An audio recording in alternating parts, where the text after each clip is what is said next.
So for those of you who don't know me already, my name is Debbie Stein. I am the uh, founder and the chief instructor for the newly formed Science and Technology Policy Academy, formed as a result of the pandemic when all the workshops I did in person went online. The advantage of that is I now get to talk to people from all over the United States and sometimes even other countries, which is fun. So I'm going to just introduce at the beginning the classes we have coming up. So the next class is starting this month, actually just a few weeks, because amazingly today is April 1st. And I should have thought of an April Fool's joke, but I'm so sorry. Maybe somebody can throw one into the chat. So this is we're coming up on the deadline Monday to sign up for the level 2 class. So we have a strong cohort there. Also, if there's some of my former students here who were previously in level 2 but didn't quite finish all the work, you can let me know and you can participate in the Q&A sessions for that. So all the classes, the videos online, and then we have a weekly Q&A that will begin the week of April 12th. Voice registrations, students who are registered will vote in terms of the day and time for the class. NSPN members get 50% off for all these classes that are offered directly by the Academy. Then we also have our level 3 class coming up, which is on analytical methods, benefit cost analysis, cost effectiveness, and risk analysis. Then there are a series of two-day live workshops that I'll be four workshops in a row beginning in April, May, June, July, that also cover some of the same material. So if you like your material live instead of through video, please visit the NIH page to register for that class, those series of courses. There's a discount there if you arrive early. The NSPN discount does not apply, though, to the NIH classes. Then we have a new certificate program. So if you sign up for all 4 classes at the same time, then you can get immediate access to on-demand access to all the class videos and receive a certificate if you complete all 4 classes. And then we have for the first time our level 1 class on our website through video that'll be offered in June. So a lot of people asked for that last time. So now it is here for you to register. So after those advertisements, I'm now going to move on to introducing our speakers. So our goal for today is to learn how to get policy experience outside of DC. So oftentimes, we really think that that is like the first place to go for policy experience. But I myself began working on policy back in Texas. I was working for the Texas Air Control Board, the State Air Pollution Agency at the same time, and I was very involved with the League of Women Voters. And that's where I first gave my testimony to the Texas legislature, talked about volcanoes, which was this thing that was burning hazardous waste in the Gulf of Mexico. And so that's where I basically got addicted to it. So we're going to, from these 4 speakers, you're going to hear about how they are involved with policy outside of DC and how you can get experience that will help you gain fellowships, jobs, that kind of thing. So we have Kenya Goodson, who is from Tuscaloosa, Alabama.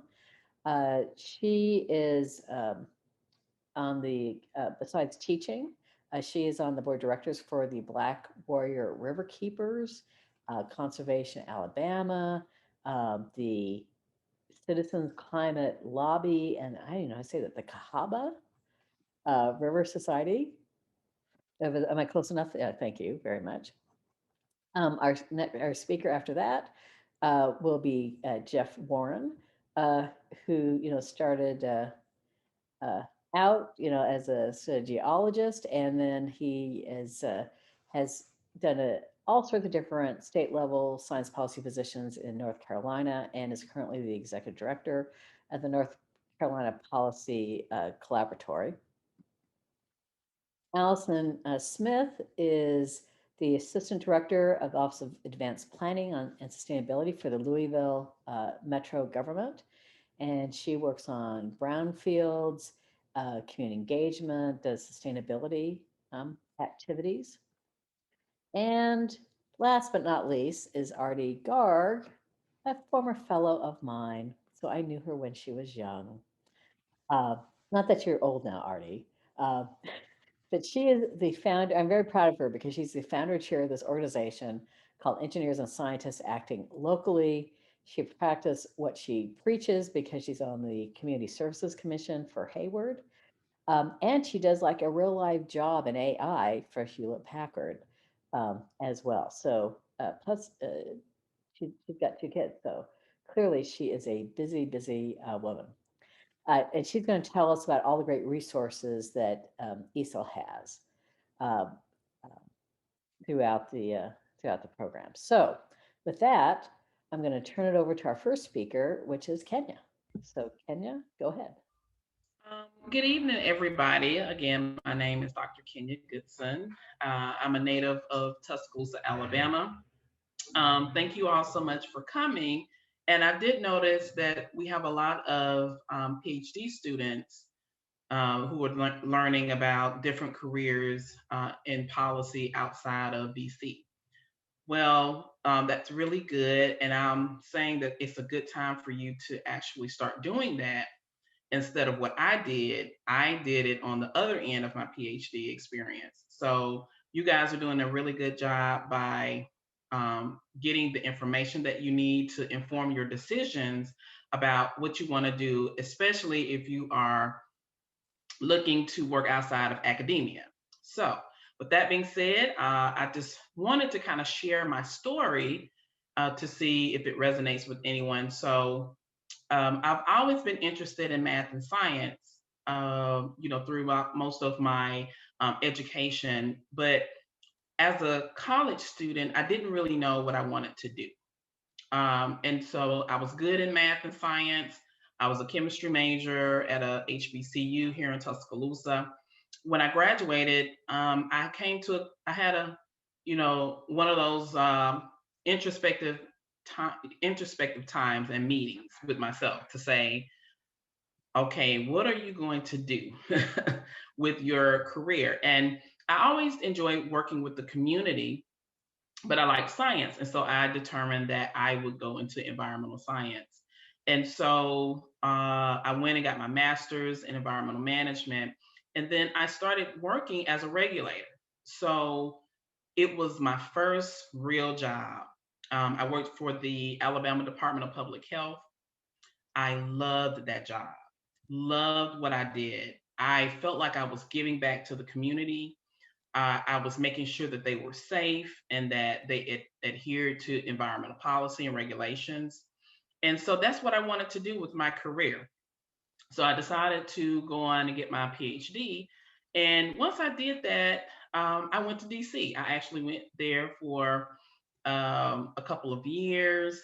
Things didn't quite turn out. If you look at my blog, you'll see that my story on the blog, you'll see that.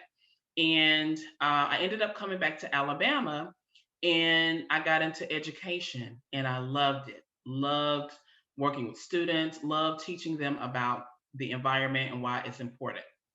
But I also wanted to use my expertise and my experience to do other things to work in my community. So I reached out to the executive director of the Black Warrior Riverkeeper when I came back to Alabama in 2017.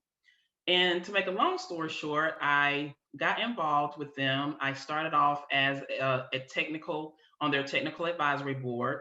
And what that is where you have scientists and people that are in the field that the river keepers go to for their expertise. Um, and so I was on the technical advisory board for about a year. And so they asked me if I would be a board director and on the board of directors. And I said yes. And so, as a board member, I did a lot of work around environmental education. So, I invited, the river keepers to come to sessions and talk to students about environmental careers. And then we also, as board members, are involved in the decision-making processes of the decisions that we made around the Black Warrior Riverkeepers. And so the Riverkeepers are designed, and we have them all over the country, all over the world, actually. They patrol our particular watersheds to make sure that they are safe from polluters and environmental pollution. And so the Riverkeeper, they operate generally under the Clean Water Act, where you have people who are citizens that can actually sue polluters for polluting our waters in our watershed. And so we go after polluters. We also educate the community on what's going on in our watersheds. One of the major issues that we're talking about now is the coal ash issue in our state, where they put coal ash in unlined pits, and it seeps into the groundwater sources and into our surface waters. So that's like one of the main issues that we talk about. Of many. Some of the other issues that we look into is sanitation, making sure that you don't have sewage disposal in our watershed and in our rivers. So those are just some of the things that we do with the Black Warrior Riverkeeper. And so as I begin to work with them, I've been a member for 4 years. It doesn't seem like it's been that long. I started getting involved with other organizations. So as Dr. Steins mentioned, I'm a part of 2 other environmental organizations as a board member. And then I'm also the co-leader and co-founder of the Tuscaloosa chapter of the Citizens Climate Lobby. And so what we do is we lobby Congress for climate change policy. And I just saw today that they introduced the bill again. So we'll probably talk about that later on today. So that's kind of my story. I just kind of got introduced into doing environmental policy work as a volunteer. And that's what I do now. And so I hope I didn't take too much time. You said 7 minutes, Dr. Stein. So that's kind of my story. So Great. No, that's perfect. Thank you okay. very much. So our next speaker is Jeff Warren. Thank you, Dr. Stein. And Dr. Goodson, you and I share a mutual love of the state of Alabama. Okay, great. Although I got my master's at that other university down south in the southern part of the state. But it was nice to hear the Black Warrior Basin, the Black Warrior River, and the Cahaba River. My wife's family still lives in Birmingham. So good evening. Thank you, Dr. Stein, for inviting me. It's nice to see the other panelists. Like Dr. Goodson, I'm going to just tell you a story. I almost feel like it's a fireside chat. I'm bundled up outside here because we have some work going on inside and it's noisy. I made the decision to pursue science policy. I did a career move after my master's degree, and I went to Houston, Texas. I'm a geologist by training, and I started with Phillips Petroleum in Houston, and got the opportunity to leave that after a couple of years and go get my PhD. And I thought, you know what, I'm going to do science policy because there's just something inside of me speaking to me. I don't even know what this career path is. I don't even know how to define science policy. It just seems like something I want to do. I'm a scientist. I like policy. I like politics. I like to talk. I like to meet people. So I started at Carolina in 99, geology. And I decided, okay, my late father always reminded me, if you're going to start cobbling together experience and jobs, treat it like a chess game. And so don't make a wasted move. Any move without a strategy is a wasted move. So, anytime you're looking at an internship or you're looking at a job, even if it's a part-time job during the semester, try and build your portfolio and do something germane to kind of your overall goal. And that could be anything in science, right? If you're an engineer or a mathematician, just something in that realm. Because you'll think in the beginning, I have no experience, but if you just start down this path and cobbling it together, you'll be surprised after 5 or 6 years. You'll look back and be very proud of the steps you've made, or the rungs on the ladder. So I was looking for internships my first year of my PhD. And I had a department head at Carolina look at me and said, why would you want to go and waste a career in science policy? You need to be at a tier 1 research institution. Anything else is a waste. And I was shocked. This is the department head who I was hoping would be lifting me up and saying, yes, do whatever you want. We're going to support you and you know, give you that that skill set and help you with that and help you pursue your dreams. But instead, I was kind of kicked in the knees. And I had an advisor that was really kind of a jerk about it, saying, you know, you've got to be in my lab 24 hours a day. You can't do these internships. Well, I did the internships anyway. I just did them really early in the morning. And so I worked out deals where I could go from like 7 to 9 and do internships at Sigma Psi, the Southern Technology Council, you know, just to get some basic experience and a network. And I was still in the lab before my professor and the other students at 8:30 or 9. So my first job was actually as a regulator, like Dr. Goodson. You know, it's interesting. I see all these great PhD students here, and it's wonderful because you know, I was pursuing the AGU Science Policy Fellowship, and you know, DC's not far from Raleigh, so it didn't seem like a long way to go, right? But we did not want to go to DC, so I was kind of going in this with the Hail Mary pass, like, you know, hey, I want to work for a senator, but can I work in their local state office? So I got a finalist interview, and I said, but look, I can't go to DC, and I knew I was taking myself out of the running. Because my wife had said, no, we don't want to leave Raleigh. I've got a great job here. So I was constricted even more on my policy options. So there was a job opportunity in coastal management. Here I am, a marine geologist, marine geophysicist. There's a job in Raleigh. You know, we're living in a suburb of Raleigh. I'm getting ready to graduate from Chapel Hill. That is policy related, and it deals with coastal management. It seemed like a perfect fit. The starting salary was horrible. I was coming in, you know, with a master's, almost had my PhD, but I thought, you know what? The fit is too good to be true. It's tough enough to figure out a science policy job, but here I've got this one on a platter right in my hometown.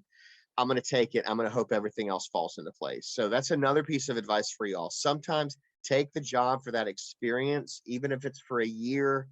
And a lot of times the money will follow, and it did in my case. I got it kind of a livable wage after that. But so I ended up, but here was the problem. I had an advisor that I struggled with that said, oh, sure, you'll be done. Sure, you'll be done. This was now 4.5 years after I started my PhD with a master's. I worked another 18 months in coastal management full time before I actually defended my dissertation. So those were the worst 18 months of my life. 40 hours in Raleigh, 40 hours in Chapel Hill. Essentially did not see my wife a lot. But my job was really cool, and they let me work 4 10-hour days. I could spend all day Friday in the lab, all day Saturday in the lab. I could work nights. So I got it done. Ended up getting the PhD, doing the coastal management gig for about 6.5 years. Got tied in with some legislators. A crazy thing happened in North Carolina in the 2010 election, in that the General Assembly flipped from Democratic control to Republican control of both chambers of the state house in the first time in 141 years. And I saw this as an opportunity. I knew some people that had been minority members that were now going to be majority members. And I said, you know what, I would love to work at a legislative level. Had no idea what that meant. I said, but I would think that you would need somebody giving you science advice, and fell into a position and convinced them to hire me as the science advisor for the state Senate. And I got to hold that position for 6.5 years until I moved over to UNC to run the collaboratory that the legislature set up, which is kind of a legislative think tank to do research for them, utilizing all of the campuses in our system. So it's been a really crazy ride. I've had a lot of luck. I've made some of that luck. A lot of it has just been right place at the right time. And I will say, going in at a high level like that, I was kind of under the radar in an executive branch position. But when you go into a position where you're advising the leader of a Senate chamber or a House chamber, the speaker, and you all of a sudden are wrapped in that partisan mantle. So I took on the Republican partisan mantle of science policy, and that was a challenge. But that's, I was, I didn't really realize at the time that it would actually become a scarlet letter on my shoulder when I wanted to leave politics and get back into research, academia, science policy, and especially in the hyperpartisan nature of today. It was a challenge because I was labeled as an R, and I think it could have also been a challenge being labeled as a D because you were at that level. But I kind of made that choice. But that's kind of my story in a nutshell, and I'd love to take questions later. But very much like Dr. Goodson, is kind of we forged our own path, and it was an evolution of sorts, and I wouldn't do it any other way. So that's my story.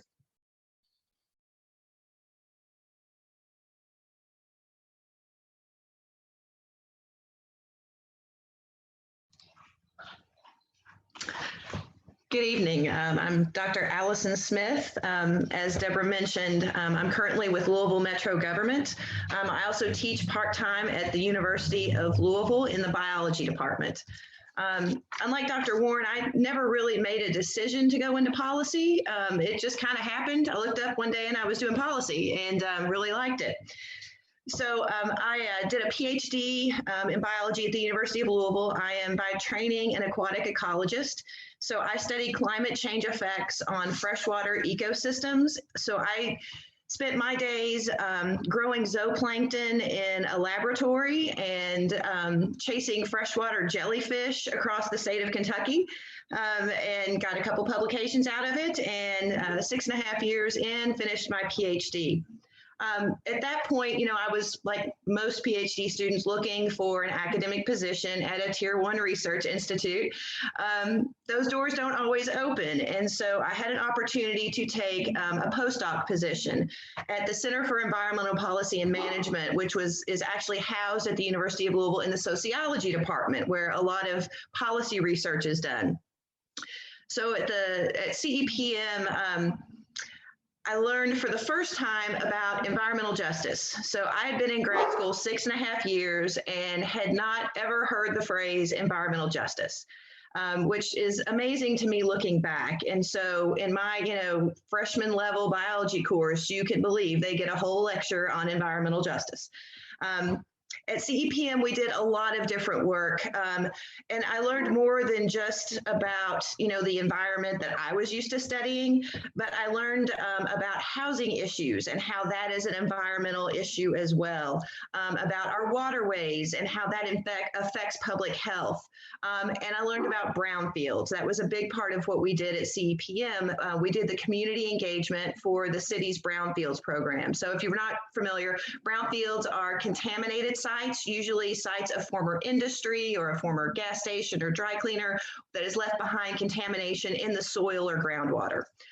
So I did, that was really where I got my feet wet doing community engagement. So standing up in front of the public at a meeting, trying to explain what the EPA had just said for people that live in a neighborhood that has been contaminated by a former pesticide manufacturer. Those are not always easy meetings. And so it was kind of trial by fire. But I learned so much about the knowledge that communities have about their own neighborhood, about their own environment, and how that often gets overlooked by the people who are actually making the decisions. So I did a lot of writing at CEPM. We did a lot of research on environmental justice issues, specifically around brownfields, but other areas as well. When the funding for that postdoc ended, it turned out that the city was looking for a new brownfields program manager. And so I took that position. I had never intended to work in local government, but it seemed like an interesting opportunity. I was originally hired just to do brownfields. Hold on one second. Sorry, I had to yell at my dog. So I originally took the position of Brownfield's program manager for the city of Louisville. And that entails basically identifying, assessing, remediating, and eventually redeveloping contaminated sites. That also involves a lot of community engagement on behalf of the local government. So I manage EPA grants, a revolving loan fund. I learned things that no biologist should learn, like the real estate market, development practices, tax increment financing, just all kinds of lovely things that they do not teach in grad school in the biology department. But it has really been an interesting journey. So in addition to my responsibilities in brownfields at Louisville Metro Government, I also took on their community engagement. It was not something that most local governments are known for doing a good job at, talking to the public in a way that is authentic and that is accessible and that actually listens. So I advise other departments and agencies on how best to do that. I have helped write policies on how to engage with the public. And I feel that that's been one of my greatest contributions to Louisville Metro. I also oversee the sustainability initiatives, and this is where policy has really been a big part of what I do. We have a commitment to be 100% clean energy by 2040. How we get there is going to be determined by policy. Unfortunately, our state government is not going to help a lot with that, so we are looking very optimistically to the federal administration to figure out how we meet those goals. In addition to that, I'm what they call at government the resident academic. So I have been asked to participate in multi-pollutant stakeholder groups for our air pollution control district. I've been asked to help on the board of our Superfund Research Center. Anytime research is needed on a topic, I'm kind of the go-to. So when you think about policy, it's not just the policy, it's the research that goes into it. And I'm often researching things that are not about freshwater jellyfish. But in a PhD program, you learn how to do research. You learn how to take a huge amount of information and condense it all, and then hopefully translate it into something that other people understand. I do want to say that working in local government is not easy. I tell my students all the time, if you really want to have an impact, get involved at the local government, right? All the regulations and everything are made at the federal level. But if you want to have an impact, it's the local level, because that's where you have direct access to decision makers. So I field phone calls and emails from constituents. I also had a 20-minute discussion about LED lighting in the baking aisle of Kroger not too long ago. So you are very accessible when you're in local government. But working in local government, I think one of the biggest challenges this past year, I'm sure everyone is aware that on March 13th, 2020 in Louisville, Kentucky, Breonna Taylor was killed by Louisville Metro Police. And unfortunately, when you work for the city, you become an anonymous city employee, and you are responsible for everything that happens in your city. And that can be very difficult, a very difficult position to be in. So in addition to dealing with COVID, spending my evenings at protests down at Jefferson Square, and then going to work the next day and talking to people who had made decisions that led us to where we were. I'm not going to lie, it was one of the hardest years I've had in government. But despite that, I am glad to be in a position where I can influence policy, where I can advocate for the people who aren't at the table. And I can stand up for those who have not been heard. So as difficult it has been, I am grateful for the opportunity to be in local government. And thank you for having me here today. And like Dr. Warren, I'm happy to answer any questions. Great, thank you very much, Allison. Last but not least is Artie. Hi, everyone. I'm so excited to be here today. As Debbie mentioned at the outset of this discussion, my name is Arti Garg, and I'm the founder and chair of an organization called Engineers and Scientists Acting Locally. I use ESAL as our acronym. ESAL is an all-volunteer organization. We sort of have a national reach. We're a nonprofit, 501c3, and our mission is pretty straightforward. We want to increase the number of scientists and engineers who are engaged with their local governments and local communities. Since everyone else has shared some stories about their background, I thought I'd spend a few minutes doing the same as to why ESAL exists and how it came about. I founded Esl because I noticed it seemed like there was a little bit of a gap in the science policy world about how to engage locally and the importance of people with STEM backgrounds engaging locally. As Debbie has already mentioned, my first experience with science policy happened in Washington, D.C. as a Christine Mirzayan Science Policy Fellow. And it was a great experience. Debbie is a great mentor. You should listen to her when she tells you to do stuff. But after, I was still in the middle of my PhD when I was in a National Academies Fellow. And through the fellowship, I became convinced that, yeah, I was really interested in policy and I wanted to continue working in that space. And to me, the obvious next step was to come back to Washington, D.C. after I finished my PhD, which is what I did. I was a AAAS Science and Technology Policy Fellow. I was a Congressional Fellow sponsored by the American Physical Society, where I worked not anywhere close to local engagement. I actually worked for the House Foreign Affairs Committee. After my fellowship, I ended up eventually at the White House Office of Management and Budget as a civil servant. And so I thought, talk about far away from local policy engagement. I was working in the White House, working on federal R&D investment policy, in many cases on international scientific collaborations. However, like a lot of people with backgrounds in STEM, life, trying to balance families, my significant other's career, life brought me back to California where I live now. And for some reason, I decided that what I wanted to do when I moved back was go dive headfirst back into technical work and work as a data scientist. And so I left government, I left policy altogether and, started on a very different path, it would seem. But just like everyone else on this panel has said, policy has a way of finding you, especially local policy. That's basically what happened to me. After a while, I found that I missed working in government, or I missed working with policy. And what I ended up doing was applying to be appointed to a city task force. And after a few years of serving on that task force, I started to wonder, I can't possibly be the only AAAS fellow who left their fellowship, left Washington, D.C., and ended up going into local municipal government. And so I sent out, there's a AAAS fellowship alumni listserv.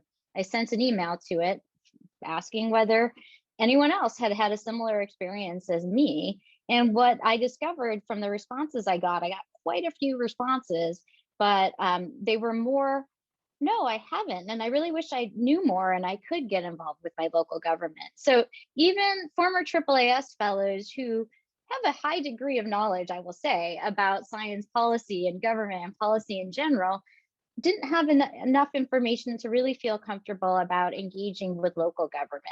So through that initial email, which led to a few phone calls, eventually led to the launch of Engineers and Scientists Acting Locally. And after we launched the organization, we actually conducted a civics engagement survey, and we discovered that my experience and the experience of those of us who started Esl was not unique. And I'm trying to multitask and share some links while I'm speaking, so hopefully you can see them. I just shared the output of our survey, but what we found is that of the people that we surveyed, and it was a self-identified group of people who are already more interested in policy, I would say, than the average person, the average scientist, this knowledge gap persists. People have some interest in local policy, but they really don't know where to begin. And they don't know what it entails, what opportunities exist, and what commitment it would take.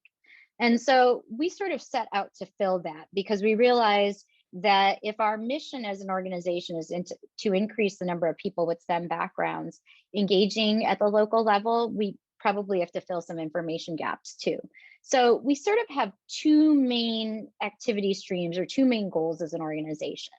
First, we seek to inspire people who have STEM backgrounds to get involved with their local communities, get involved with your local government, because that's, as pretty much all of the speakers before me have said, that's where you can have a really significant and deep impact.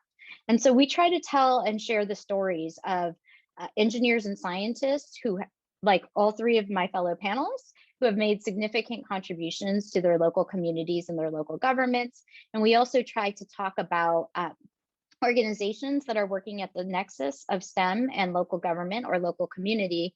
And finally, especially in the last year, we've really tried to increase the amount of issue-based content that we provide, because we understand that sometimes it may not be so obvious how a policy issue you care about, like say climate change, has a significant number of local dimensions to it.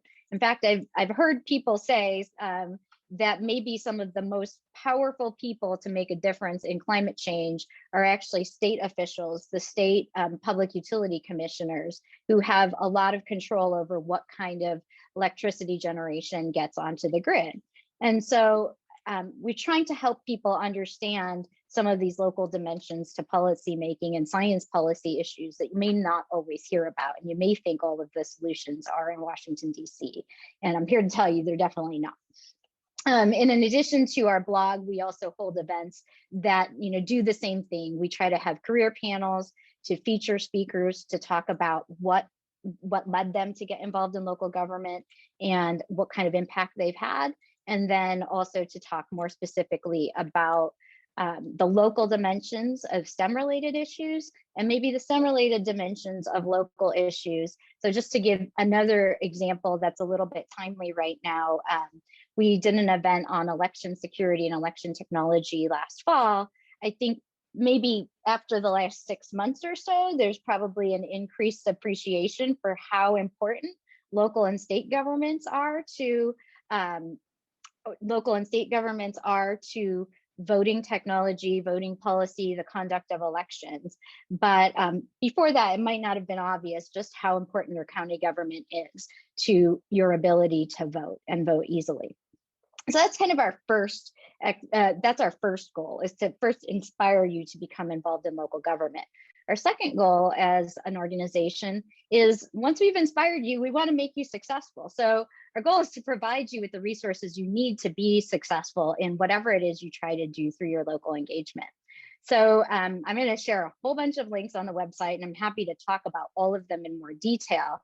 But we have been creating a lot of different resources that we make available to anyone on our website to give you step-by-step guides on different ways you can engage, either to advocate for a policy or to just share some knowledge and expertise with local decision makers, or to serve in the way that all three of my fellow panelists have dedicated their careers to serving their communities by bringing their scientific knowledge and also just the people that they are to the work that they do.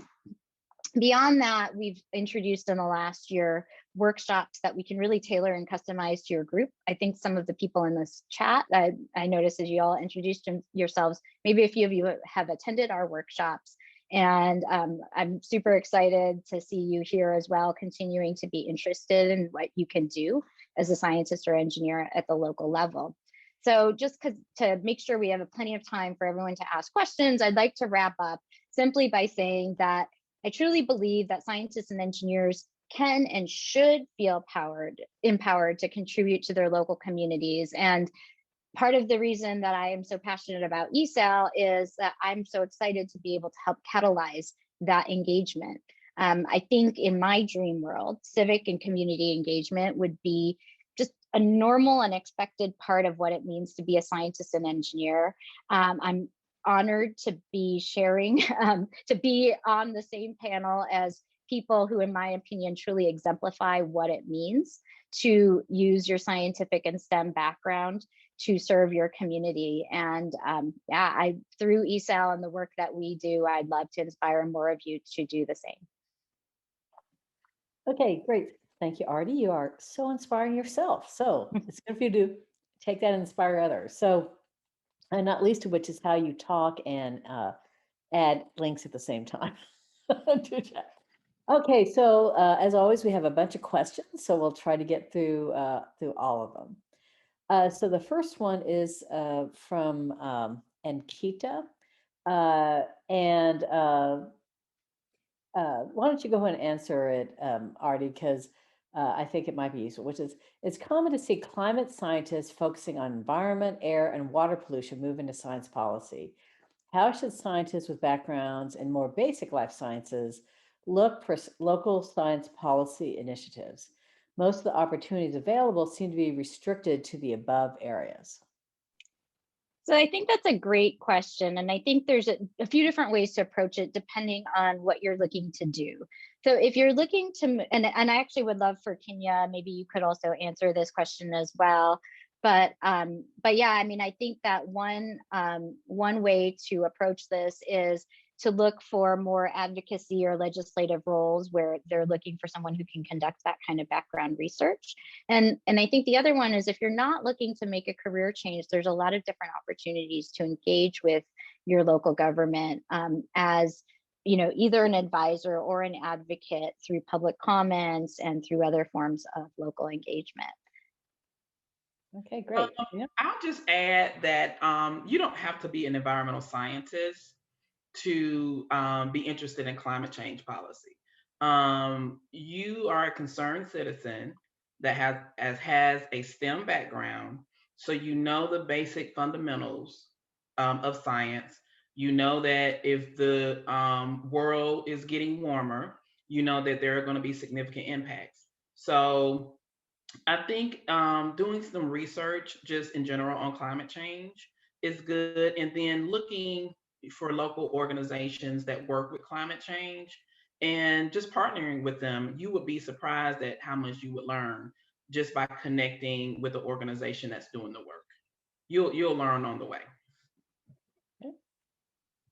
So this one I think we'll have Allison answer, which is, with increasingly polarized politics, how do we balance whether or how to publicly advocate on a given issue? So that is an interesting question. The entire time I was in graduate school, I was told we don't advocate, we don't lobby, we are, impartial researchers. And quite frankly, I think that's bull. We have the knowledge to advocate for better policies, and if not us, then we leave it to other people to make those policies who don't have that experience. I do agree that it is difficult in a polarized environment.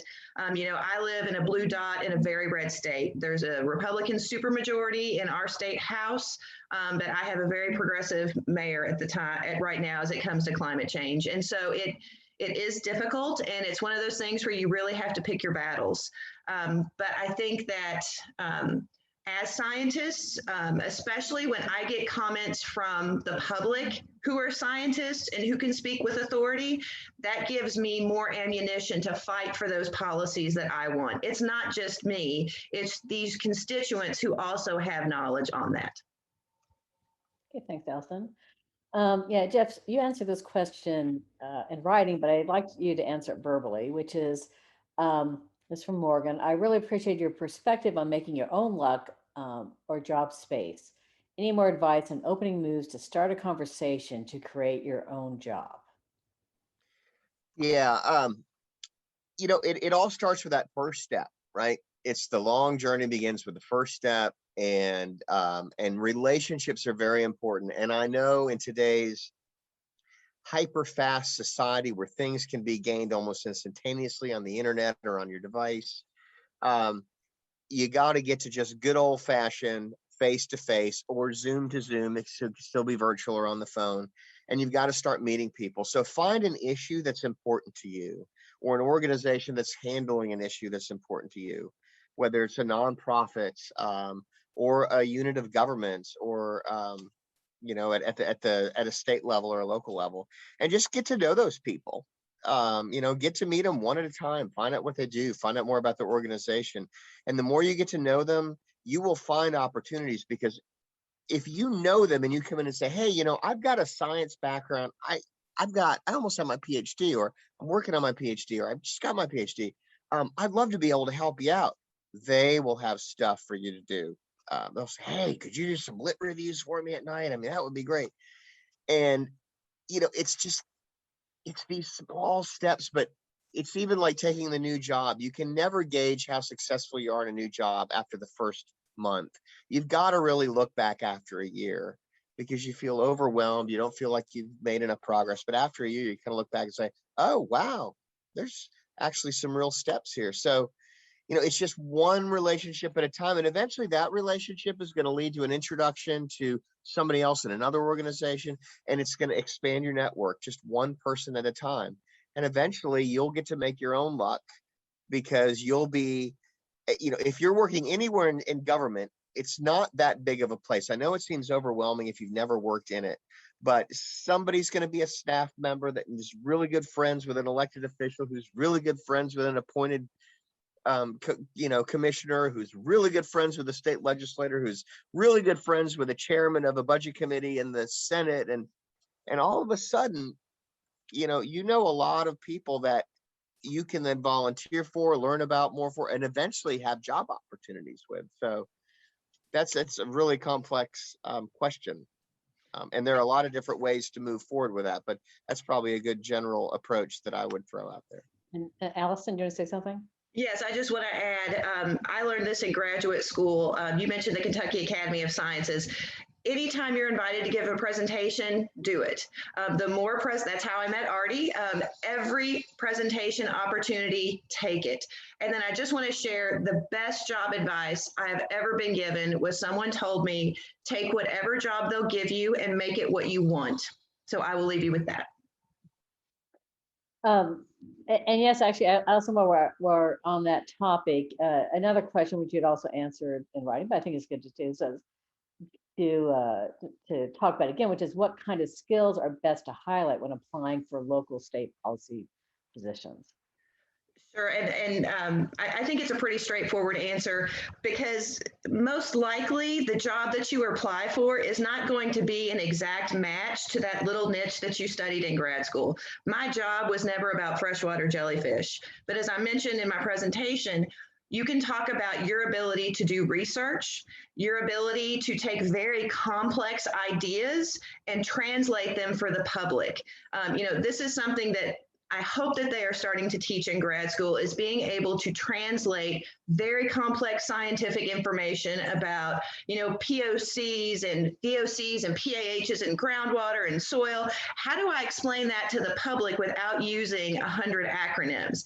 That is a key skill that most people in government don't have the ability to do, and most scientists don't. So if you can work on that, give presentations at the local gardening club if you're in botany. Give presentations to the neighborhood association that's worried about the creek in their backyard. Learn how to speak to the public, because that's who you serve in local government. Well, thanks. And Kenny, you were trying to get in here too. I think Allison really broke it down. I think she really broke it down. Writing skills are important as well. If you're a PhD student, you know how to write. So, having reports, things like that. But I'm just concurring with Allison. Being able to translate information that's very complex to the everyday person is really important. And so if you can do that, that's a very invaluable skill to have. Yeah, I think that's also a good time to mention that there are so many free workshops available today that were not in the past, from the National Science Policy Network. The American Geophysical Union has a bunch. I mean, if you go on Twitter, if you're part of your science policy club, it is phenomenal. Like where we went from absolutely zero, like when I first started, to it seems like to me there's like one every single week. So be sure to take advantage of those and don't just listen, but practice, in writing, in the real world, and so forth. I and another colleague are working on setting up something up in Medium where people can, basically have an opportunity to publish things, practice communication for the general public. Take advantage of those opportunities when they come up, even though you might find it challenging. It's not for grade, guys. Not everything's for grade. Are you going to say something? Yeah, I think I wanted to add one thing that I found is kind of different about local government compared to federal government, and something to think about. I can't speak to necessarily the fellowship application process, but I can speak to fellows that I've seen go on to have, to get permanent positions in, say, state government, which is there's a degree of personalness to local government that just doesn't exist in the same way at the federal level. Yes, it's true you have to build relationships and negotiate in the federal government, but there's a different dimension in local government where when you're making decisions, it's your neighbor that's affected. And I think the ability to really understand and empathize with the communities in which you're doing work is important. And what I've seen is some of the amazing fellows who have gone on, state policy fellows who've gone on to longstanding or to permanent positions in their state government, just have an amazing ability to really understand and connect with the communities that they're serving. And I would love to say that's true at every level of government, but I just think it's a lot more true when you're living and working in the same community as the people you're serving. So I just want to add that dimension to this discussion, which is a little different than the federal discussion. In fact, this is actually good because it leads into another question that's way, which is how can I get involved in local government? So Artie, you were like on a board, for example, things like that. Did you hear me? Yeah. Yeah, sorry, I got interrupted by a 4-year-old, but yes. So yes, I'm happy to talk about getting involved. So I got involved in through being appointed to a municipal task force, and now I'm a city commissioner. And so there are a lot of sort of volunteer part-time opportunities to be involved in local government. I see that there's also somebody in the chat who asked about if you have a physician background. In fact, one of my fellow commissioners is a physician. She's also the chief administrator of a health system. And she brings a lot of her perspective on community health to the work we do on our Community Services Commission. So I think that's one way to get involved, especially if you're not looking to do a career change right away. Again, fellowships are another great entry point. We've also featured a number of students who've done part-time internships with state legislators to provide the kind of advice that they don't always have access to, and that can turn into a career change opportunity as well. So I'll just share those few sort of non-formal avenues, and I think we've heard some other ones as well. And I'll just add that as someone who does community engagement, go to a public meeting, submit comments, write a letter to the editor. You know, everyone thinks it's my responsibility to make these things happen, but the more comments that I have, the more people I can say support it, the more likely I am to be able to make that happen. So don't think it has to be a formal relationship. Just get involved as a citizen, as a resident, get involved in those activities and get to know the people in your local government. I'd like to add to that too. One of the things that we're trying to do here with the Tuscaloosa County Citizens Climate Lobby is to really talk to the mayor and talk to city council leaders about looking at climate change policy in our city. We gave them a report card when they were candidates because we just had a municipal election here in Tuscaloosa. And it was interesting that something the mayor had said that, you know, just kind of, I thought, no, that's not true, is he said that climate policy starts mostly at the state level. And that's not necessarily the truth. And so getting your city officials to understand that you can do climate change policy at a local level. It may not be necessarily you doing a major climate change policy or solar energy or renewable energy policy, but it could be something as weathering old houses, you know, using energy efficiency lighting, things like that, building energy efficiency buildings, things like that. So, you know, you can definitely get them to do that at a local level. You can advocate for that. So our last question is, you know, talking about educational background, like this person has a master's in science, technology, and policy. They're looking at a PhD in technology policy.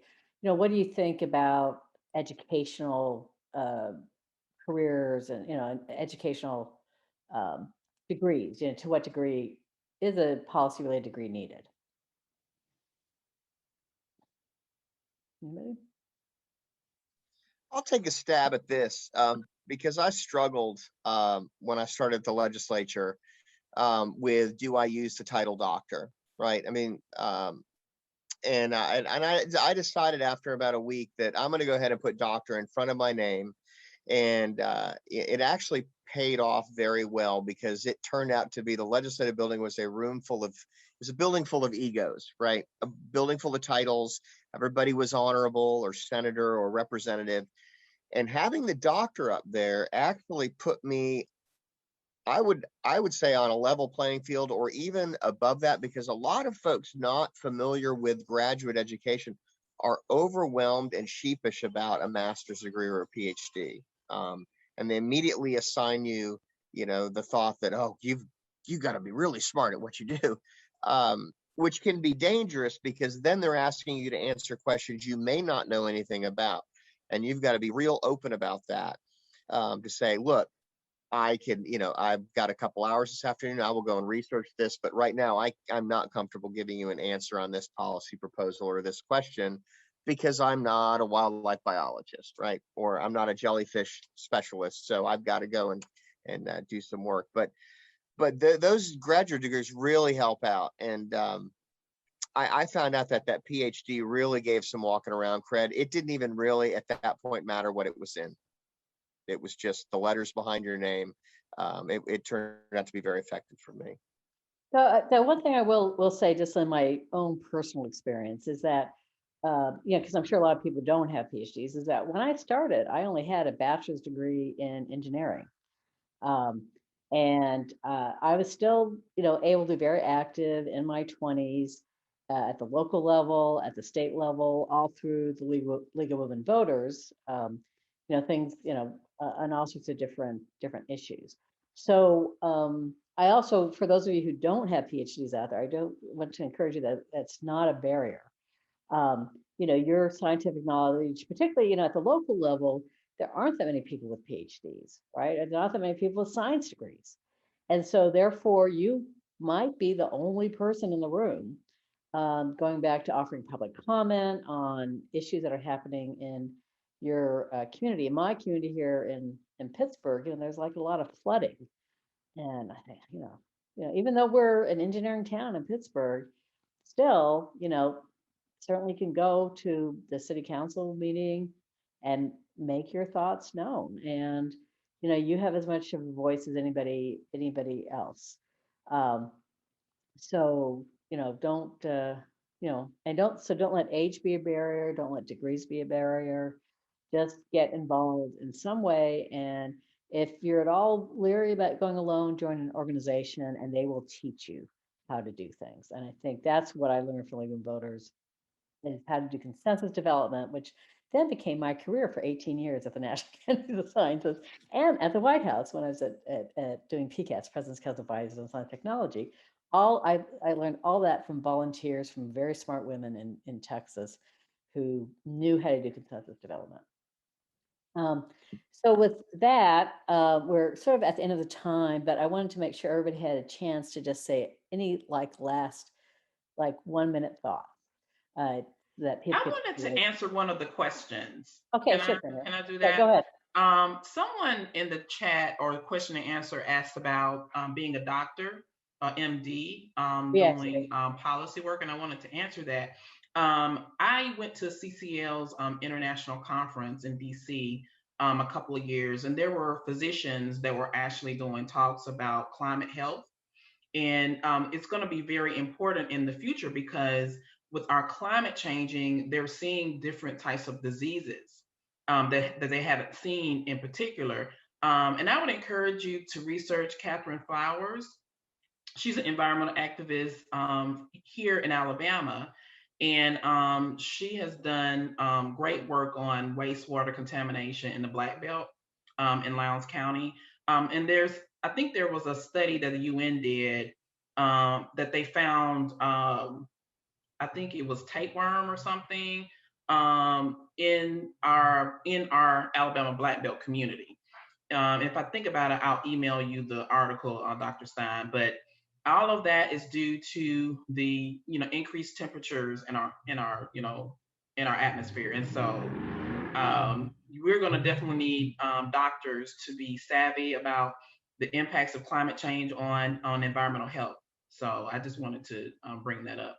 And are we supposed to say anything else about ourselves before? Well, no, I just want to have, if you have any, like, this is like your one last thing, like if you have one sentence that you want everybody to remember, what would it be? I'll start since I was talking, and I'll be quick. Just follow your passion. Just follow your passion.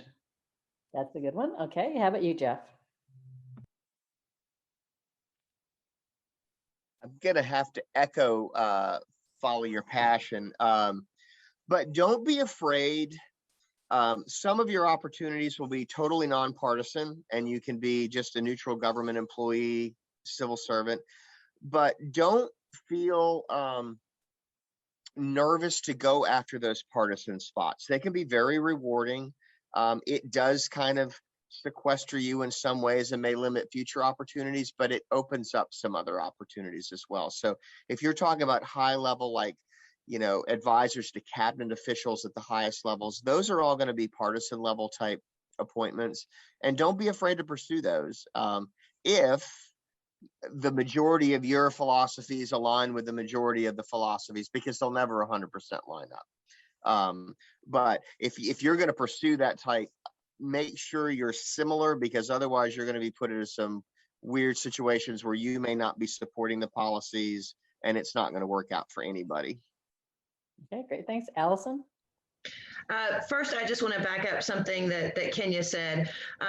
Climate change is going to take on a whole new aspect after the COVID pandemic. When we think about environmental health, when we think about our environmental justice community. So if you are passionate about climate change, but you're interested in medicine, I strongly recommend public health. We are going to be investing huge sums of funding into our public health departments, because we saw what happened when we underfunded them for the last 30 years. So keep that as open as a possibility. The one thing I want you to remember is, if you do take our advice and you contact your local government or you submit a public comment, when you go to write that nasty email, please remember it might be me reading it. So just keep that in mind. Yes, policymakers are people too. Be nice. Okay, Artie, the last word. Sure. So I usually start my presentations by reminding people that decisions are made by those who show up. It's a quote I totally admit it, first heard it on West Wing, but I always think that's good inspiration for why you should really think about your local government, your local community as a place that you can make change, because that's where you can show up over and over again. That's what you need to really make a difference, is to constantly engage with the decision makers and your community members. So today I will end by reminding you that decisions are made by those who show up. So show up and do what you can when you do. Great. Thank you very much. So let us virtually thank all our speakers. I will applaud for everybody, since unfortunately we cannot hear or see anybody. But thank you all very much.